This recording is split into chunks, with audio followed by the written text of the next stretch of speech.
All right, all you positive heads. On this week's Soul Share episode, I'm very excited to have Judith Orloff here with me on the show.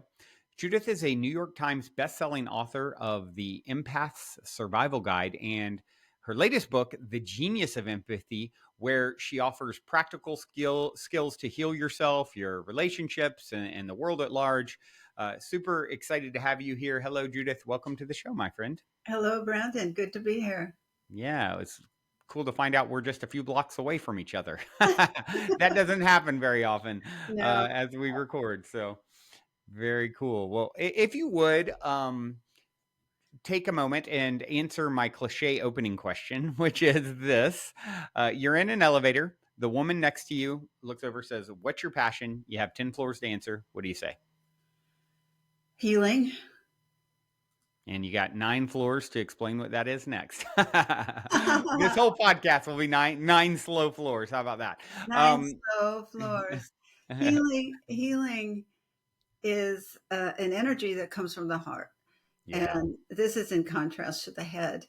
And yeah, so if somebody is just a disembodied head, it's very hard for them to connect to their heart and then therefore ignite the healing energy. And yeah, so what empathy does is I feel empathy for you, that ignites my heart, which ignites the healing energy, which starts moving through my body and out beyond my body to help the general environment. yeah, yeah. I love that. It's so true how, you know, it's all so connected. And so the most important thing you can do is to bring the energy you want for yourself to someone else, right? Yes, yes. And start with yourself. It Yeah. doesn't, you have to include yourself in this healing and empathy. So it means self empathy. That's where the starting place is. If you want to learn about empathy as a healing power, you need to start with yourself and begin to learn to shift from your head into your heart, which is soothing and healing and kind and compassionate, compared to the head, which can be really demoralizing and it could beat you up all the time. Yeah, right, right. Um, I definitely understand that the need for that journey moving from the head to the heart. And it's funny because something that was just shared with me in a channeling yesterday, that the huge importance of that for me personally, and I think that just goes for the people in general. um so definitely couldn't agree more there. If you would, Judith, share, I love to always start off with some insight into backstory, just, whatever feels relevant to share to kind of set the stage so people know who you are. Well, I was brought up in Los Angeles in Westwood, and I had two physician parents, and I had 25 physicians in my family. And I Wow. was a little girl who was an empath, and I was sensitive, and I would have dreams that would come true. And Mm, so I would tell my parents this, and they finally forbade me to mention any of these things at home. So I grew up ashamed of my abilities, and I shut down. And so I grew up with a lot of shame about this. So part of my journey in healing as a psychiatrist and an empath now is to I've worked that through, because it's not true. It's not yeah. true that you're Right. overly sensitive. It's true that sensitivity is a beautiful thing, but as is true with many of our paths, what we learn ourselves and we teach. And so I want to help people lift that shame if they're sensitive and intuitive, and open and have all Mm, kinds of wonderful, unusual experiences, to embrace that, right. as opposed to pathologize it. And so my path has been coming to integrate the head and the heart as a psychiatrist. And now, you said mentioned one paranormal experience, and I had no intention of going to medical school until I had a dream. And in the dream, I was told that I was to get my MD and have the credentials to legitimize intuition in medicine. It was Mm, very clear. It was a voice, it was simple, nothing, no frills. And I woke up thinking, oh, what? That I don't want to do that. I was living with my boyfriend in Venice Beach in an old laundromat, and we mm-hmm. were I was working in the towel department in the May company, and I just left my parents' home and they disowned me, and the whole Wow. drama of of all that time back then. Um, and it's what allowed me to come into myself. I had this dream, so I thought, all right, I don't think it will work, but I'll go, to Santa Monica College and see what happens. Take one Yeah. class. I'll Yeah. do that. And then, one class became two, became 14 years of medical training. So I listened to my guidance, and I wrote about that in my first book, my memoir, Second Sight, which is, all about my childhood as an empath, and then how I went to medical school and integrated um, these abilities in medicine. Yeah. Wow. Um, yeah, it really is. Seems like a theme that I come across quite often of the empath, the intuitive, born to parents who are not really supportive or open to that. And it seems like maybe it's like um, you know, a sort of like a not a birthright, but like a part of the journey for so many of these similar type archetypes, if you will. And yeah, so it certainly, although not an easy thing, and just adds stress to something that's already intense. But it, like so many things, smooth seas never made for a skilled sailor, and we came to be the best and be a skilled sailor, and so I think it seems like it's divinely designed, oftentimes in that way. I've just noticed that pattern. It is. It's a really common pattern, and people email me and call me all the time, saying I have a depression, I have anxiety. Could I be an empath? Is it because nobody ever tests for being an empath? So there's a Yeah, "Are you an empath?" test in the Empath Survival Guide that people can self-diagnose. yeah, And I tell them how to analyze it. But it's really important that you know if you're an empath and to be proud of it. And there's an upside and a downside to being an empath. yeah, The upside is that you have a beautiful heart. You love to help people. You love nature. You could connect to others. You make a beautiful mate and a beautiful coworker, because you care about everybody. You love animals. yeah, You love the earth. But the downside is that you can be an emotional sponge who takes on the angst of the world. And so you're anxious and exhausted and depressed and on sensory overload. And so, this book, The Genius of Empathy, will teach you how to prevent that and enjoy your many gifts. That's the yeah, whole point. I would never give up being an empath. I love being me, love yeah, it. But it's taken a while to get there, from the beginning. yeah. Like many gifts, it's not always easy at first, but and it's sort Right. of a price to be paid in a certain regards. I think you would say. There's a price to be paid if one does not embrace their abilities. Hmm. That can cause a lot of problems. Yeah. Right. um, Learning the skill set, how not to absorb the energy of other people or the world, that's worth it. Hmm. Once you practice that, you get more of the hang of it. And Yeah. so you feel more empowered in the world rather than just feeling an onslaught of energies every time you go outside. Yeah. Right. Right. Um, would you say that everyone is empathic, just to varying degrees? No, I wouldn't. No. Because generally maybe, but in the Genius of Empathy, I talk about the empath spectrum. At the top of the spectrum, the highest are the empaths, the people who can absorb the energy of other people and sense everything. Like you hold things like you have 50 fingers Yeah. rather than 10. You Right. feel everything.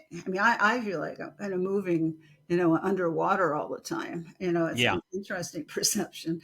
Mm. Um, but at the bottom of the spectrum are the narcissists, psychopaths, and sociopaths, and they have empathy deficient disorder, meaning they're Mm. not capable of empathy as you know it. So, all you Uh-huh. sensitive empaths out there, go to this chapter in The Genius of Empathy, learn how to identify these people, as you can't afford not to, because you'll be prone to be sucked into charm, and you Wow. might want to heal them. If only, I could love them, then they'll really respond to me. Then they say all those cruel things, just because they need healing. That those are the kind of rationale that empaths give me for being involved with a narcissist.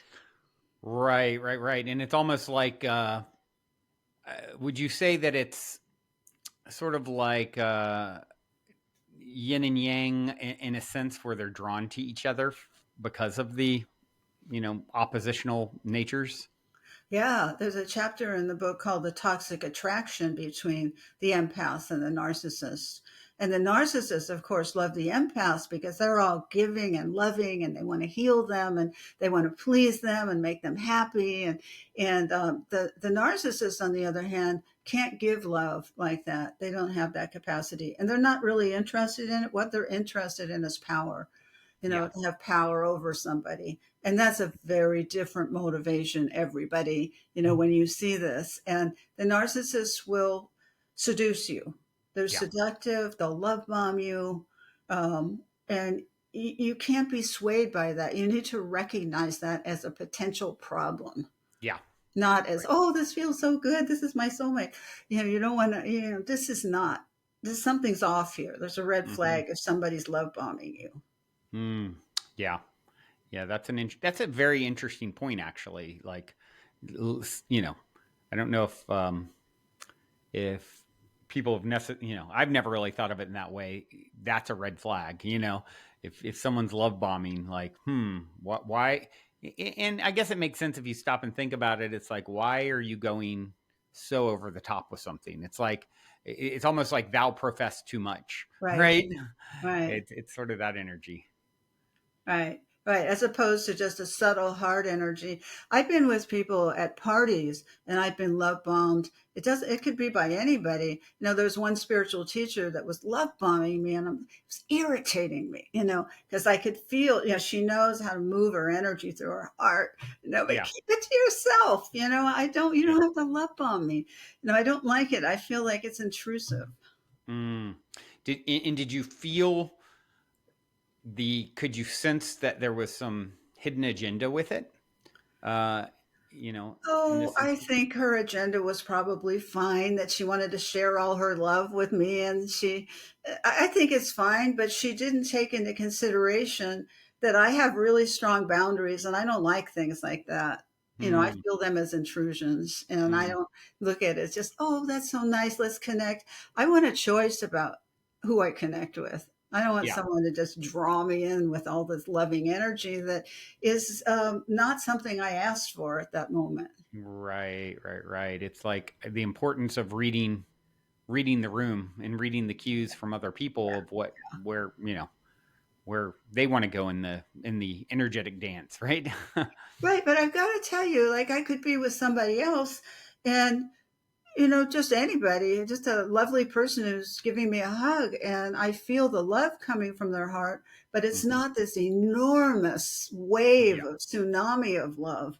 yeah, So, for everyone listening, if you want to identify a narcissist, I'm not saying don't be with loving people, but they amp it up to such a degree, that it's worthy of note. yeah, yeah. How would you say though?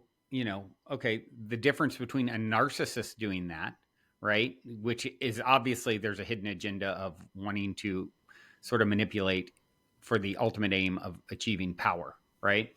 In some way. And then there's the woman you just used as an example who, okay, it's not really malintent.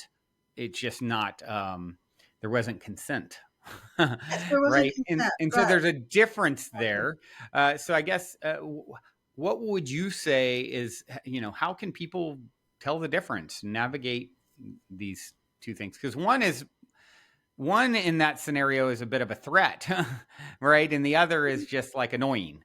So, Right, right, right. The other was just annoying, and I had the power to stand back, from her, so I didn't feel it as much, yeah, But it gets a little awkward because in a social situation, I don't want to bring it up. She's with a friend of mine, and it's like yeah, I didn't want to get into it with them, yeah, and so I just kind of kept my distance, a little bit, which helped. Um, But with the narcissist, the narcissist has other dangerous qualities too that you need to look for, Mm-hmm. along with the love bombing. Mm-hmm. And they often use intermittent reinforcement and throw crumbs to you, crumbs of love. Yeah. And, you'll have an amazing night with them, and then you won't see them for a week because you can't contact them. And Mm-hmm. so it's the intermittent reinforcement of slot machines. Now, that's Mm-hmm. how they hook people in Vegas, that intermittent reinforcement. And Mm-hmm. it's really powerful. I mean, I've been at those slot machines, and I must admit, I feel like I develop a relationship with it, and Yeah. Yeah. Right. that's what Right. they want you to do. But it's just like the narcissist, but then it takes all your money. Yeah. Right. Right. Right. It's a costly friendship, isn't it? It is. Yeah. It is. Um, well, yeah. So I'd love to hear you speak to the types of empathy. I know that's something Yes. that you break down. Yes, yes. In this book, The Genius of Empathy, I talk about the types of empathy. There's cognitive empathy, which is empathy like thinkers, the thinker's empathy. It comes from the mind. It's a well-wishing thought. I'm sorry you had to go through this. And here's a solution. Oftentimes, cognitive empathy people offer solutions way too soon. And so it doesn't give the person time to process their whatever they're going It's through. almost like a masculine trait too, right? We Yeah, want to solve problems instantly. yeah, exactly. They want to solve, and that could be off-putting to the person experiencing the heartache because they need a little bit more of that resonance of just sitting with them, Yeah. without interrupting them with solutions. So the advice I give, especially with couples, is that if you have cognitive empathy, just hold back on the solutions. Give the person more time to process Mm. whatever they're feeling, and then they'll feel more heard, because basically what empathy is and what people want, they want to be seen, they want to be heard, they want to be valued. Okay, they all do, everybody does Hmm. basically. um, and so if you have cognitive empathy, that's a way of seeing the person and appreciating hearing them. Yeah. And then there's empathy that comes from the heart-centered empathy, and that's where you feel, if you tell me, I got in a horrible car accident last week, I'm fine, but it shook me up, and I'll be sitting there with you, I'll just go, wow, that must have been intense, and let you talk about it if you want to. If you don't want to talk about it, that's fine too, but to sit there with my heart open and listen with my heart open, but not necessarily talk a lot. Yeah. Okay. Right. Right. Yeah. And then there's intuitive empathy, where you actually can read somebody intuitively through their energy field, through their um, body language, through how their eye contact is, how their posture is, any flashes, intuitive flashes that come to you. Sometimes I'm talking to people and I just get, ooh, a flash here, a flash there, a flash Mm. everywhere. And I usually don't like that, because unless it's with patients, because I Yeah. see patients or workshops, but then it's more appropriate. But I don't want to get overloaded by people's stuff, and as an empath, I got to be very careful with that. And Mm. so if I'm picking up, if I'm resonant with someone, most likely I'll pick up something intuitively about them, because it's Mm. just the flow. Yeah. And I ask my inner dialogue to stop that, it's too Interesting. much. I'm not interested in the market getting information about, somebody. Interesting. I'd rather not. I'd rather have some time off, so Yeah. that's just my preference. And then spiritual empathy, which is, you see the best in people, you see the white light in people, you see, everything they've done good, and all the wonderful traits in them and how they're connected to spirit. But they don't see the shadow side of people, and so it's really important that they balance that to see the whole person. Right. Right. The brighter the light, the larger the shadow it casts. Right. Well, we all have a shadow side, we all do, and it's part of our healing work to address it.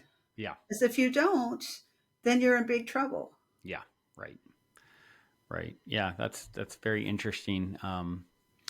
So, yeah, I mean, you spoke about the intuitive lashes, and for you, you don't prefer them. So, do you go into most conversations like this, like a podcast, where you're like, okay, I don't want to start picking up on all Brandon stuff necessarily. I want to just have a conversation. I mean, is that something that you do as a preemptive, setting the stage or boundary energetically? I center myself before all podcasts or all anything, so I don't do that. If Yeah, that would take away my presence of being with you.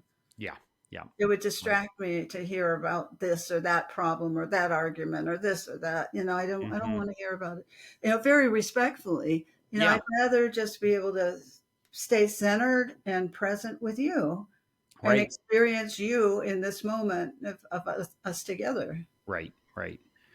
Yeah. That makes a lot of sense.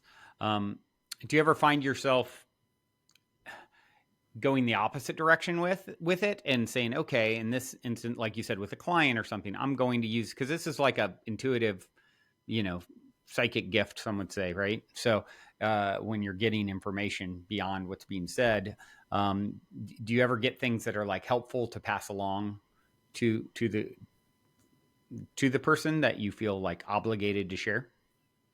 Um, well, I don't feel obligated to share everything I pick up because Hmm. it's not always helpful. Yeah. But if I pick something up and then I tune in and I get that will be appropriate to share, Yeah. then when will it be appropriate to share? Now, Hmm. later, wait a little while. So there are all kinds of steps in the intuitive process, that I go through. I don't just blurt out something if I pick something up, because Hmm. I want to be respectful of people, and it freaks them out if you say, "Oh, I had this psychic flash about Yeah. you," and they're like, "Oh, Right. Right. scary." You don't want to Yeah. freak them Right. out. And so, a lot of times I'll just file it until the right moment. I can feel the right moment. I've programmed myself in this intuitive process to find the right moment to say something like, when you're dealing with abuse or trauma, that Hmm. sometimes it's premature to bring it up, and Yeah. so you want to do it later on if you pick up that that's a possibility. And so I just very gentle with my patients. I don't force anything. And when I'm working with patients, I always stay open to intuitions. Hmm. I always do. That's part of my job description, is that I go in with all my traditional psychiatric skills, and Hmm. which I revere and love, and I Hmm. use them all the time. Hmm. And also my intuition and my empathy and my empath abilities, I combine that. So I use both, and Yeah. that's what I feel most comfortable doing as a therapist. Right. I think that's great to bridge both worlds in a sense, to you know make the sum greater than the equal parts in a way, I would say. Yeah. Cool. Um, as far as techniques, practical empathy techniques for people to help improve their relationships and life at large, do you have some suggestions there? I do. I do. This whole book is filled with suggestions on how you can use empathy to improve your relationships. Hmm. Because imagine a relationship if there was no empathy present. Yeah. It would be horrible. Yeah. It'd Be be like frightening. robots. It would be, yeah, that's interesting. You went to robot. It would be vicious. Yeah. Right. Right. I go to vicious, you go to robot. Yeah. Right. Right. Right. Yeah. I could go to any of those places, but it's not good in your relationships. If part of your spiritual path is that of relationship, and you're interested in friendships, you're maybe interested in a love relationship, or any variety of relationships. Empathy is at that center of it. Yeah. You have to have empathy for people, and Yeah. what they go through, because that is the bond of love that connects you. Because when you Right. have empathy, you don't make them into your enemy. What a lot of couples do, because they're so familiar with each other, they make the other one into the enemy, and they bring out their worst selves with the person. Right. And it's you have to be really careful not to do that. And empathy is a way to not do that. For instance, if you're having an argument with your spouse and you're about to say something you regret, and you could just feel it about to come out, and you've done it before and it causes damage, but you're so triggered, Mm, you just are on the verge of saying something. Self-empathy means taking a breath, centering yourself, taking a step back in detachment, cutting off that energy, and taking the sacred pause and mm, saying, I have to center myself. I'll be back in 5 minutes. mm-hmm. So you take a little break. You don't just, go forward and cause the damage, because you can cause terrible damage with words. Terrible. Me and my partner actually have started doing that very thing. And it's super helpful for someone like me who can be so emotive and fiery and passionate and excited and, lose, if I'm not careful, lose the moment to agitation or whatever and say something that really, she will then think about for the next 100 years, every day. Right. And That's so, yeah, we've actually done that very thing. Like, okay, pause, space. And even that can be challenging when you're all fired up too. it's very And challenging. But it means you program yourself beforehand and you yep, say, if this happens, this is what I'm going to do. yep, And this is my intention. You set your intention before you're triggered, yeah, right. and recognize, probably since you're so passionate and fiery, you will be triggered, like, a lot. Yep, And so you have to have a strategy. When you get triggered, this is what you can do. And just so you know that, and you don't have the words blurred out. Like you said, she'll think about it for 100 years. yeah, right. She will. Yeah, She will, and it will stop her ability to feel trust with you if you aren't able to take the pause. And I'm guilty of this. That's why I wanted, a great strategy. I'm much better than I was, but when, yeah, as an empath, when I would go on sensory overload, I'm like, just stay away from me, everybody. Just stay yeah. away from me. I have to go be by myself. And I was in a situation where I was in the midst of this big remodel, and there was all this construction noise, and my partner who you met, was there, and I'm going, I can't be in a relationship. Yeah, Like, yeah, "Oh, go back in, go back in. I yeah, don't want to right. say these words. I Yeah, love this man. yeah, I yeah, love this man, and I apologized right away, but still he has never forgotten that. yeah, And right. it wasn't what I meant. It wasn't what I wanted. It's just that in that state of bang, bang, bang and construction, and I needed to be alone, and he was talking to me, and it was just Yeah, yikes. And so at those points, you can have empathy for yourself and realize, I've been in this situation before. I know what it's like to blurt out something, and I don't want to do that. I want to change my behavior by showing myself empathy, by showing my partner empathy, by not saying those words yeah, and just retreating a bit. We have to learn how to retreat at times when we're yeah, triggered, to right. gain control of ourselves again and come from the heart, and then have a more positive outcome. But if you don't have empathy, and this is what happens with a lot of couples, they batter each other. Yeah, You know, they yeah, batter each other. I talk about it in The Genius of Empathy, wound mates, people who come together because they're mm, wounded, and they just keep acting out their wounds over and over. It's an unhealthy relationship, yeah, and it just keeps them in a relationship acting out maybe the early parental wounds that happen, and you found a partner who's able to mimic that, and yeah, so you just batter each other, and that's not where you want to be. And if you're listening, if that's where you are, you can have empathy with yourself, mm, and really say, God, I'm glad I just learned about that, and that's me, and I'm going to get some help, because yeah, it's really important to get out of those kinds of relationships at the same time as having empathy with yourself. You don't want to beat yourself up in addition yeah. to Doesn't everything help. else. Does It not help. doesn't help, but people do it so much. Yeah, I've sat across from people, and, as their therapist for, many years now, and I know what people do in their own heads. They might not look like it, on the outside. They might be really well put together, and they think, "Oh, he'll never do that." Yeah. Oh, yes, they do that. Yeah. So don't idealize people who appear a certain way. And I've been with I've had like the head of a movie studio across from me who had, supposedly has everything. And he's poor thing, he's beating himself up and causing him to have a panic attack. Yeah. I'm like, Right. oh, Right. Right. Right. Yeah. It's, I think that's one of the biggest things for us to overcome is self deprecation. Right. It really, it really gets in the way for a lot of people.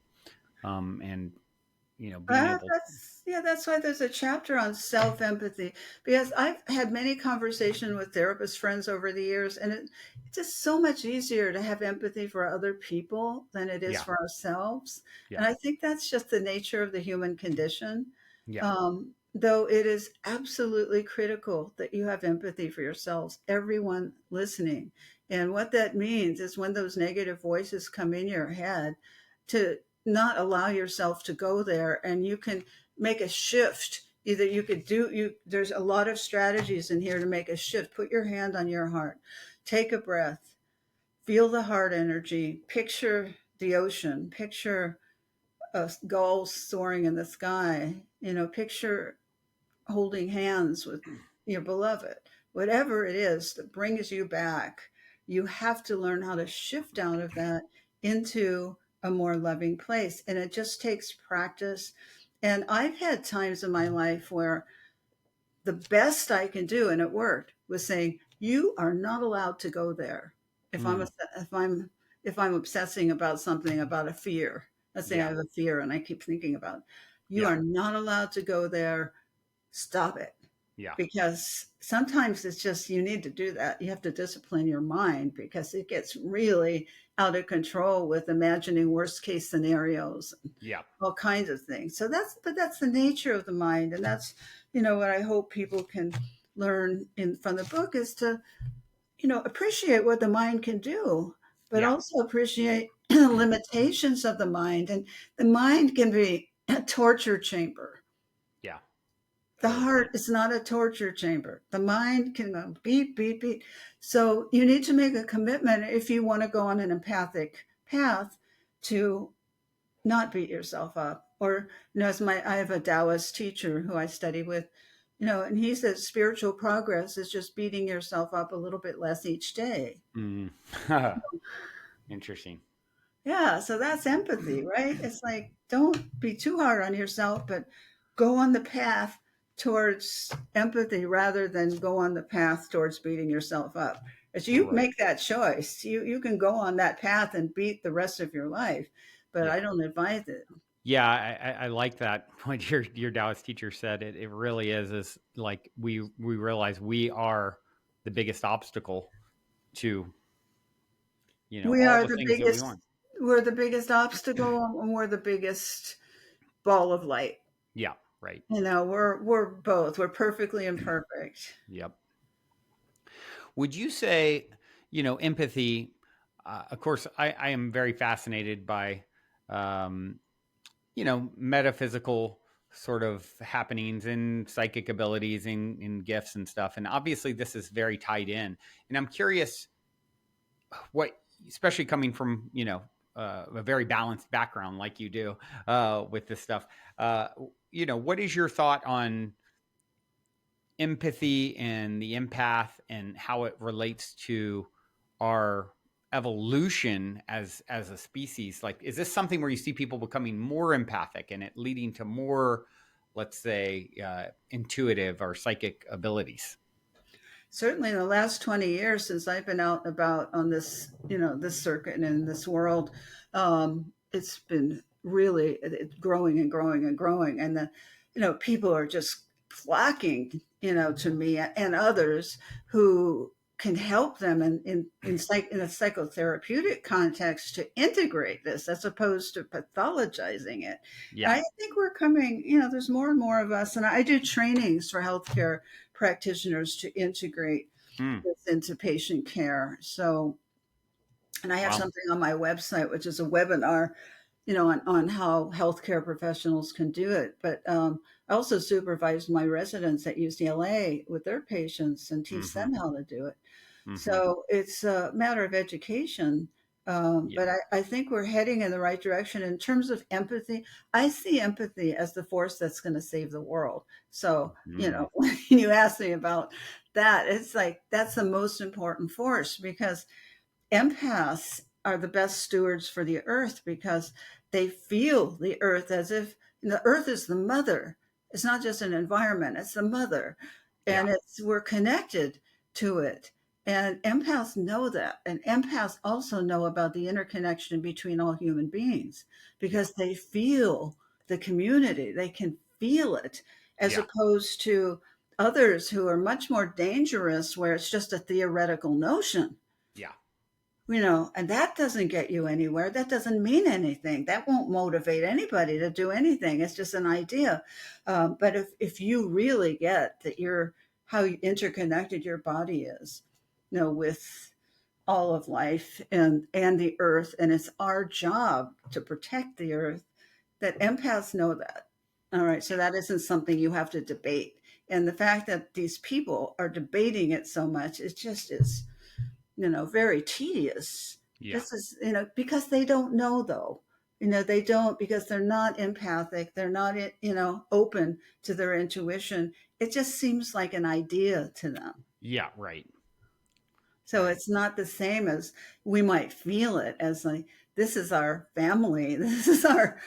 place, Right. in the universe. Right.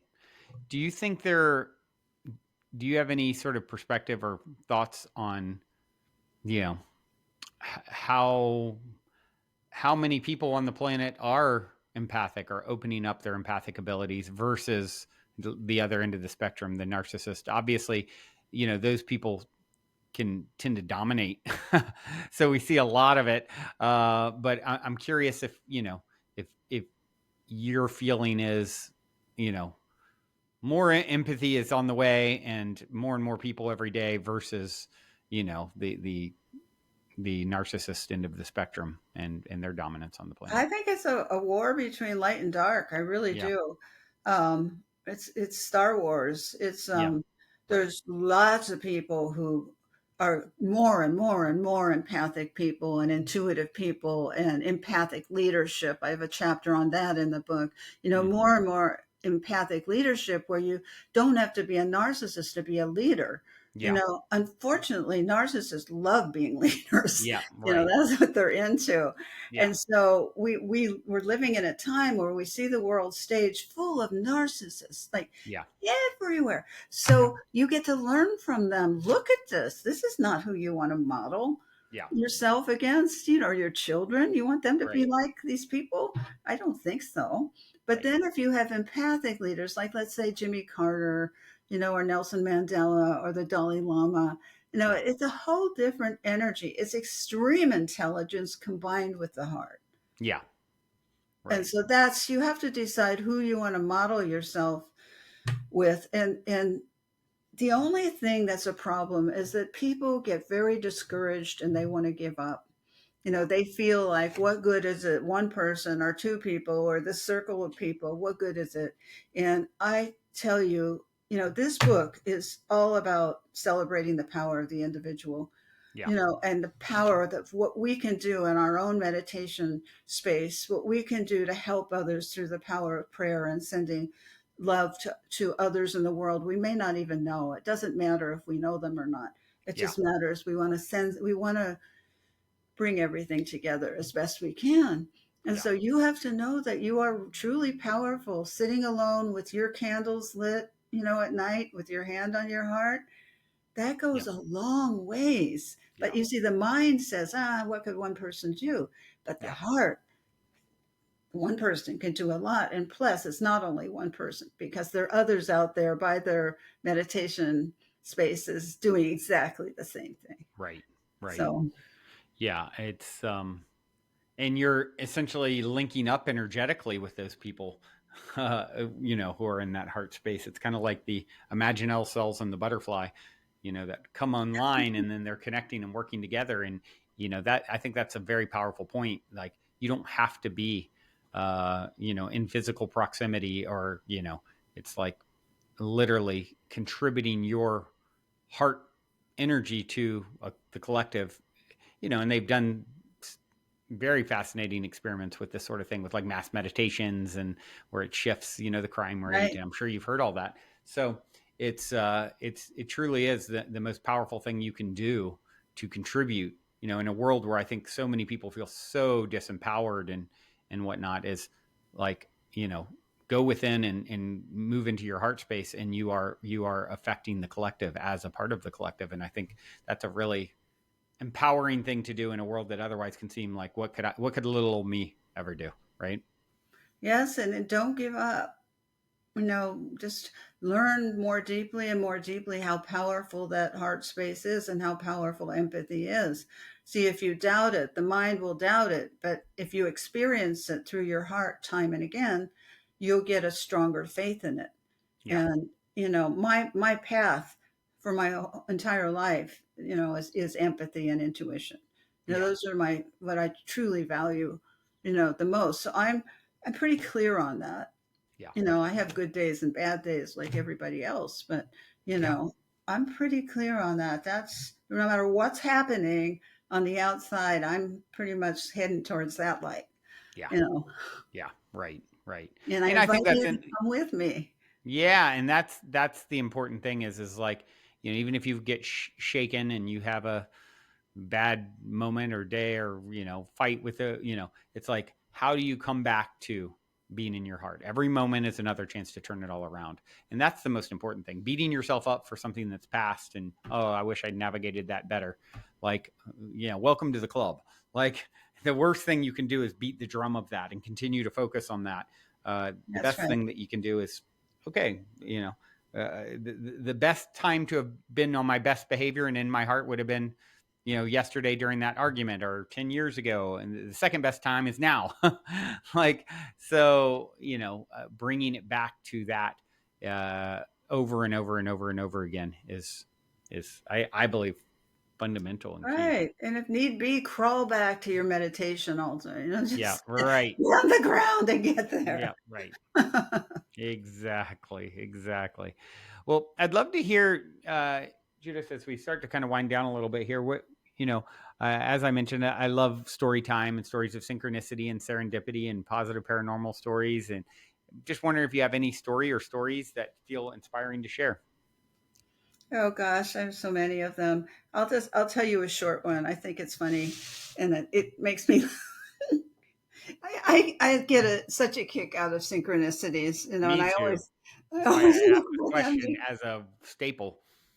They make me so happy. Me too. But in my journey of coming into my own empathic abilities and my intuitive abilities, when I was a teenager, and I got very involved with drugs, and I ended up going over a cliff in a car up in Topanga, Wow. and I survived it without major injuries, and so my parents were afraid for my life, so they sent me to a psychiatrist and made me go. And this man turned out to be such an angel for me. He was helping me to bring all of this, saying to be whole, you have to incorporate intuition and empathy into your being. And then he sent me to Thelma Moss at UCLA, who was a parapsychologist, and she invited me to work in her lab.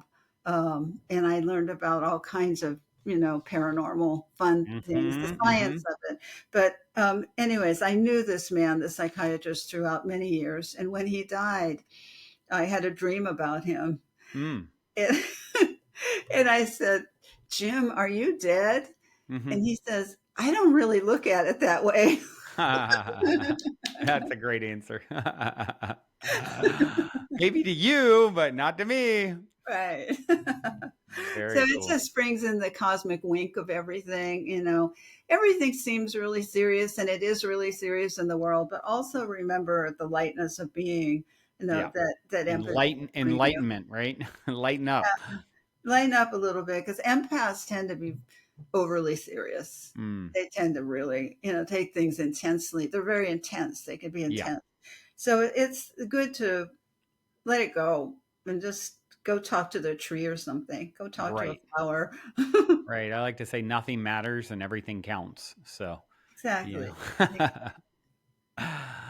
Well, this is such a fascinating topic, and you have so much wisdom around it. What is the best way for people who want to continue to follow your work and connect with you? What's the best way for them to do that?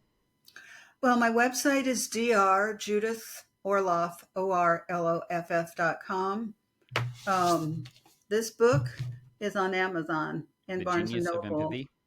and Hmm. the genius of empathy is everywhere. If you want to learn how to bring empathy into your life, into your relationships, and into the world, this is the book that can help you with that and help you not absorb the energy of the world so much and keep your center, which is so important. And I give workshops. You could look on my website for where I'm at. Cool. Well, thank you for taking the time to come on and share. And I do have one final question for you, which is my cliche closer, and it is this: in 60 seconds or less, what is the meaning of life, according to Judith Orloff? The moon, The the white moon. light. Yeah, the moon, the white light, the uh, night sky, the hmm, stars. I like that answer. I haven't gotten that answer before, but it's a good one. That's what Well, came to me. yeah. Well, Judith, thank you so much for once again for taking the time, and uh, thank all of you out there who have tuned in your beautiful brain waves, and more importantly, your incredible hearts. Until next time, journey well.